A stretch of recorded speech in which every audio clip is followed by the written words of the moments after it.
And now it's my pleasure to welcome Haim Pinto, CTO of Bank Haim. Please welcome Mr. Haim Pinto.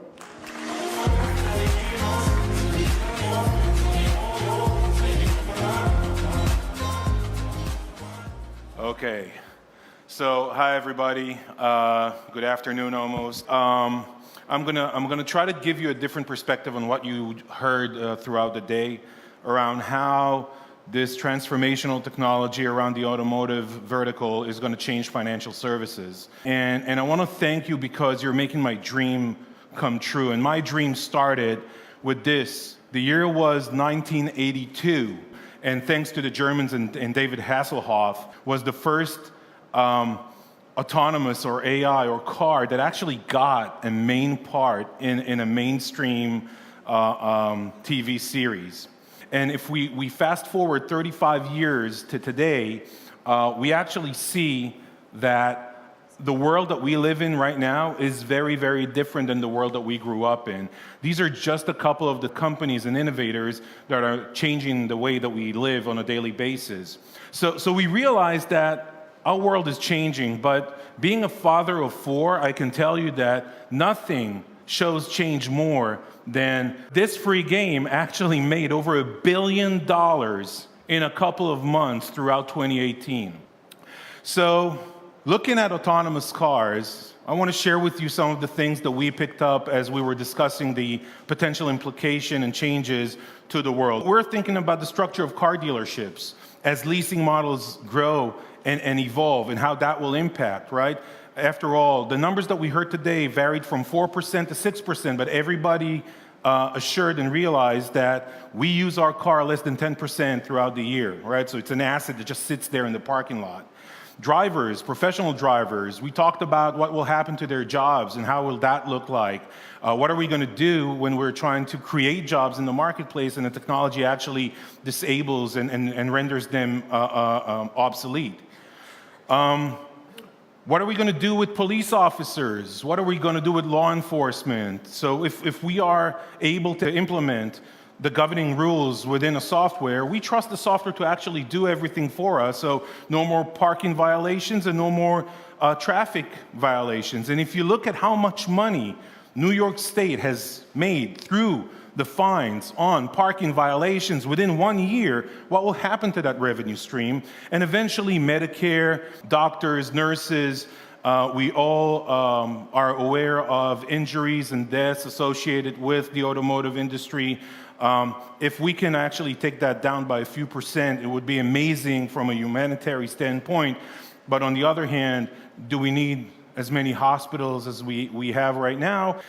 So we're able to extract 4 transformation domains. Now, these are the 4 elements that will change the way that you run your business. So please pay attention. The first thing is the sharing economy. And the sharing economy is critical because it changes the underpinning assumptions on how we actually deliver and construct financial services.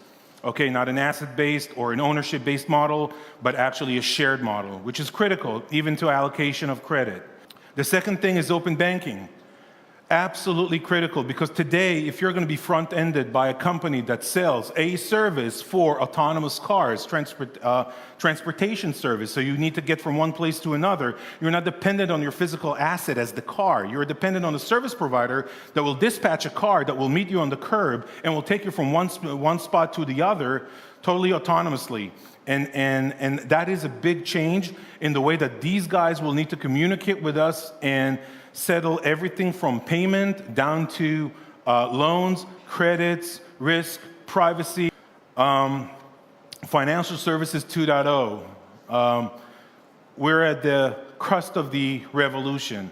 This is where we rewrite financial services. This is where we actually diversify revenue models as financial services. This is where we understand that money flows in different ways, and we have to adopt to that. And also we're looking at the macro implications of how that will change, right?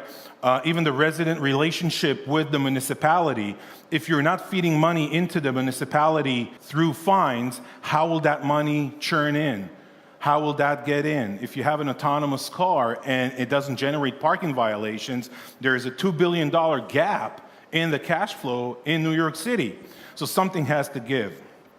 And we talked about it. We heard about the 200 petabyte number and estimation, which means that we are no longer, as human beings, as carbon-based life forms, we're no longer equipped to deal with that data. We're done.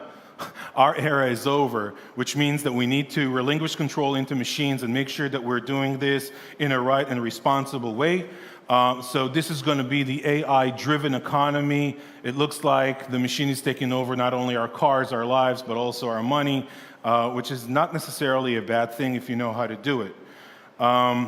So you look at all those four elements and you try to imagine how will that impact our lives. But there's much more than that. The correlation between how will this impact your daily lives and the way that you actually conduct your business and your personal lives is tremendous. So let's sum it up. I'm over time. I'm asking for another 45 seconds. We've summoned the future. So we started in 1982 with the Knight Rider. 1984, Electric Dreams with Edgar the Computer, which was very likable and fell in love with the human character. Jarvis, that serves Iron Man. We have Dolores right now with Westworld as a humanoid. R2-D2, definitely my favorite robot within the Star Wars trilogy. And we can all remember the replicants with Blade Runner that actually made this movie such an epic creation as it is. So the only thing that I have for you guys is we're counting on you, I'm counting on you to make my dream since that 1982 epiphany a reality. I'm hoping that you're going to make my dreams come true, so let's go and make it happen. Thank you very much.